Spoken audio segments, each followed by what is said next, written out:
Welcome to Sesanga Family Business. Today is the chicken talk. We're gonna talk about chicken. Tugenda kwogera ku nkoko. Otandika otya enkoko era mistakes ki ze tukola mu kutandika enkoko. Guno mulimu gwengenda okwogerako at Sesanga Mixed Farm. Guno omulimu gwe tukola guno golaba gwe tuyigiriza ba CFAs baffe ne ba FAs baffe ba certified farm assistant ne farming assistant abo baffe bakola mu nkoko.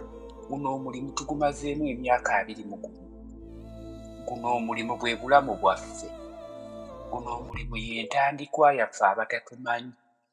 Guno omulimu buli mwana waffe gwe tuyina n'ekyo kye mutulaba ne kye tuli.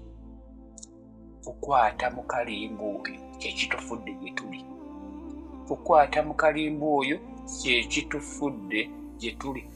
That's the only trick or science or magic behind Sesanga Family Business or the Sesangas.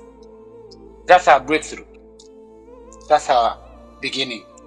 That's the job we know. Ogwo gwe mulimu professionally gwe mpulira nange bwe ngogerako bawuli bwagungamba saagusoma mu bitabo. Ogwo ngoyize mu bigo mu failures mu bintu ebingi.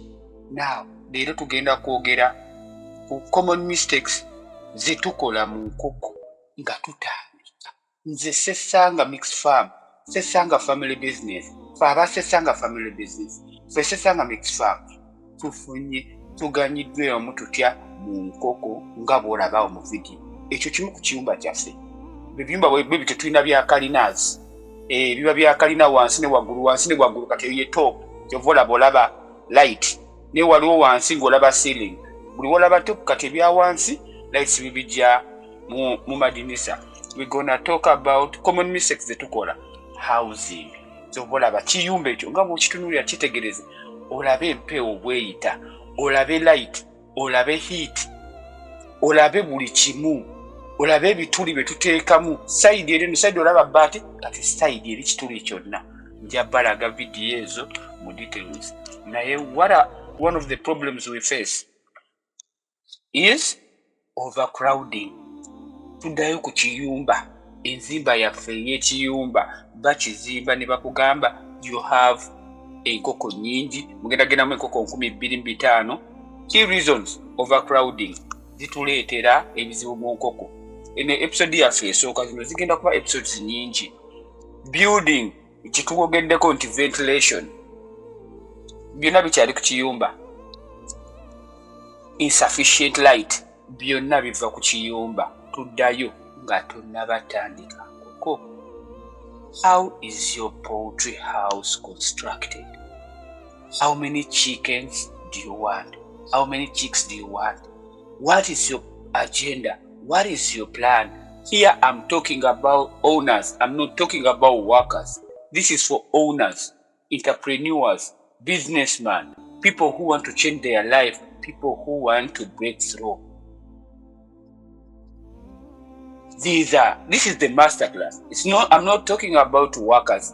Those ones who are beginners. If you are a beginner in chicken, you gotta go and book the real study. Chicken is not a joke. Chicken farming is not a joke. To be profitable in it is not a joke. Not goats farming. No fish farming. This is chicken. Chicken is crazy. Let's go back to the same thing. Let's go back to mistakes done in chicken farming. Now, we have talked about, it's all about housing, ventilation, insufficient light, overcrowding.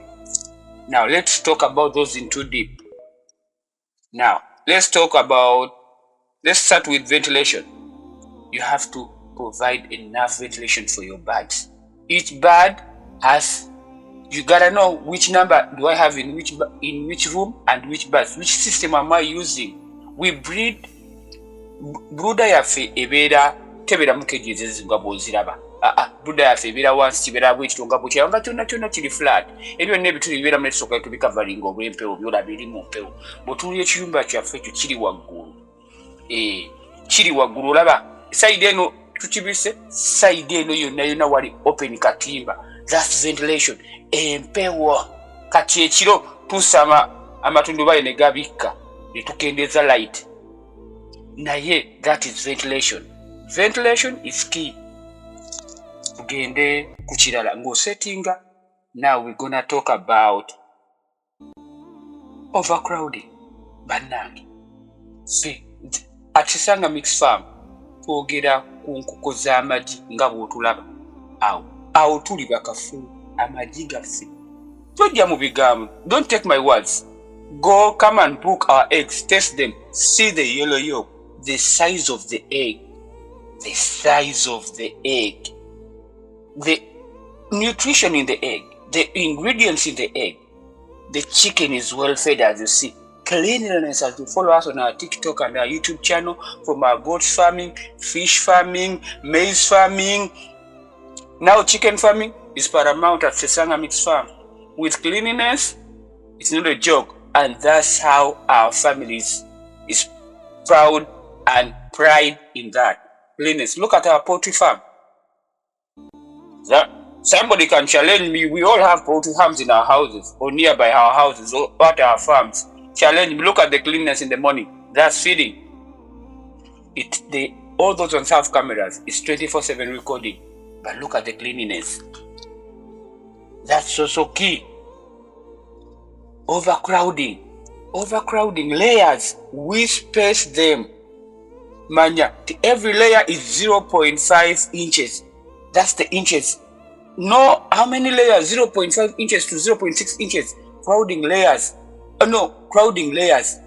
Now, for growers, it's 0.8. The size, the kalino kubaka nakanda kali wanu kano kali kuba wanu. Obunji bubwana nga buli wamu. Nga buli mu kiyumba kyonna. Bulina kubanga bulina spacing eyo. Layers ezange, zeyinda kwogera ku layers kuba growers. The Twitter broilers.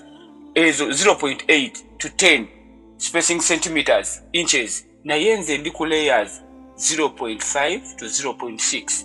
Bwe bubeera wansi nga tuli mu brooding, tetuli wano mu cage. Tuli mu brooding wansi, tutandika butandisi. Tuli ku episode yaffe esooka. Spacing eyo eri key and paramount. Ogenda kuba ofollowinga ku episodes ezitali zigenda okujja okumanya tukyayogera ku bintu bino kimu ku kimu. Now we go insufficient light. Light eyo omusana guyingiramu gutya mu kiyumba kyo. Ezo ze mistakes ezisooka. Bw'ogaana otereza ekiyumba from that beginning, manya nti business oli munfu. Zigenda kufa, zigenda kubonaabona, zigenda kulwala. Omanyi temwagala gambibwako. Naye ge mazima ng'odda ng'ogamba enkoko tezifuna. Nedda, mulekerawo okulimbisa abantu abalala bagala otandika ne mubalemesa okutandika. Bw'oba tewafunamu mu kisago lwa bugayaavu bwo, lwa butafaayo bwo, enkoko zifuna. It's what you do and what you have to do and the knowledge you have. At Sisanga Mix Farm, you're gonna have the real knowledge about chicken farming. So yongereyo tuli ku light. Oyina okubanga ekiyumba kyo kizimbye nga light eyitamu. Ezo zekisooka nti ntandika enkoko ndowooza bangambye enkoko zifuna nti tujja tupaala zifuna. Oli musajja mugagga oli omusajja abaana be basoma abeera bwatu. Enkoko nze ze zintambuzizza kati ndi mu America saawa zino. There nkoko senyumiza bida kalimbu nkoko ndi mu America nkoko kati ogamba otya enkoko tezifuna. Zisomeseza abaana bange zikoze buli kimu. Let us know the basics. Tukola tutya okufuna mu nkoko. Mistakes ezo bw'oza avoidinga zenjogerako. Are you gonna break through? Are you gonna scale it? Now we're speaking about terms of scaling. Abavubuka mumanyi twogera ku scaling. Those who know, those who understand, ku baana abasigala emabega nabo abatali ku mulimu gutambula. We're scaling it to the maximum now. Tukikola tutya okufunamu. Enkoko zifuna. But do diligence. Oyina kufaayo kwenkana ki? Oyina kufaayo kwenkana ki okufuna mukoko? Enkoko tezisaaga, oyina kufiirayo jjo ddala. Tuddayo insufficient light. Bw'oteekamu common mistakes, bw'oteekamu empewo nga light temala bulungi, era otandise ebizibu by'enkoko mpaka bw'olizivaamu ng'okolima ng'oba okukuluma kuba wazimba ekiyumba kibi. Tewagoberera mitandera kuzimba kiyumba ng'otandika ekiyumba. Ekiyumba bakigamba enkoko 5 n'oleeta enkoko 5 nga tomanyi ddala ddala bali abazimbi balimba. Bano abakugamba balimba. Gwe dream owner, gwe nannyini dream, gwe nannyini bintu bino. Oyina okubanga ofaayo ekimala. Then tweyongereyo. Bw'otunuulira ku video yaffe weetegereze bulungi ffe tukozesa ezo keegi system naye wano mu ntandikwa tokitwala nga mu keegi bwe nkulagaawo. Ddayo eno tuli ku brooder, ekiyumba kiri wansi. Sibaddeewo na video ya brooder. Brooder ngenda kunoonya videos ezo ku iCloud zaffe. Tulina kamera zaffe zibeera ku iCloud. Nagezeza kuwandirira company eriyo nga tutandika brooder company naye nagikyusa. Naye bagenda nabawandiikidde bansindikire video zange zonna ez'emyaka egyo eziri ku server zaabwe. Then bagenda zinsindikira nja balaga ki ekihappeninga mu brooding ekiro n'emisana 24/7 ng'omanyi ki ekibeera mu brooding. Bano abantu bwe bati bwe batolwa okuggyayo obukoko, bwe bati bwe babugoba munda, bwe buti bwe bubeera ng'olabira ddala ki ekiri ku ground. At Sesanga Family Business, Sesanga Mixed Farm. Follow us on our TikTok, YouTube, on our TikTok page and our YouTube page. Ogenda kumanya ebituufu ebiva mu kulunda kw'enkoko. Building. Tukyadde tubuuka tuddayo emabega bwe tudda. Building. Ebyo byonna biva mu nzimba. Ventilation bwe nwagambye amadinisa ago empewo mweyita. Amadinisa empewo mweyita mwe muyita ne light. Mumuyita n'ekitangaala. Oyina okuba ng'otandika ekizimbe, mistakes ze tusooka kizimbe. Wotandikira ddala ddala, otandikira kuziba ate zinaasulawa. Those are the mistakes we make. Let us start from the core value. Ng'otandika ekizimbe, otandika okutta bizinensi y'enkoko ng'ogiyingira buyingizi. Ng'olowooza ngenda kufunamu naye nze benzija ne nkutunula ku kiyumba kyo ng'ozimba ne bwe mba mpita ku kkubo. Netunuli ekiyumba kyo ky'ozimba nga kikomerera oli mugaga olese milioni nga 5 osadde mu nkoko netunula ku kizimba kyo netunula amagenda. Ekirala tuleeta ebizimbe by'e Bulaaya bye tukopye okukoppa kirungi nange enkopa n'endeeta but jjayo obwongo obuzaale jjayo amagezi ga mama w'amazaale ne taatawo gajje mu luzungu ga reflecting ku common ground e Uganda. Kino kyendabye kiyinza ku applyinga tutya tusobola kuvaire kya applying e Uganda bwekyo mulundi gumu nedda zino ensi zanjawulo waliwo byolina okukyusaamu wano mu structure mu base mu kuzimba obitereeze wano wakati then sobola okukola ng'ekyeri kyetuyita olina okiteekamu amagezi amaganda ekintu ekizungu. Nze ku Sesanga Mixed Farm bwenkola you have to copy from the outside world, bring it to Uganda, but you have to first of all think, calm down and reason. How is it going to work in Uganda when it was working in Europe? It was made on the standards of Europe, but now it's in Uganda, and I want it to work in my country, Uganda. How is it, and how do we do it as a Sesanga Mixed Farm, as a Sesanga Family Business? How do we cope up with such challenges? We go back to Uganda tuyinza kikola tutya ki applying ewaffe. How can we apply it in Uganda? Then we're gonna make new structures on how it can be applicable in Uganda. So what we have no difficulties, we have no obstacles. We're gonna flow behind and find solution on how it has to be in Uganda legally, and how it has to work, and how it has to be implemented. If you do that and copy, adopt, and modify, then in chicken farming you're gonna be the best, the professor, the PhD, the character. That's chicken farming. It all goes back to the beginning. How did you start? Did you put it enough? I always speak about all my TikTok videos on my goat, maize stock, chicken talk, and now goat stock. I always tell you, we reap what we sow.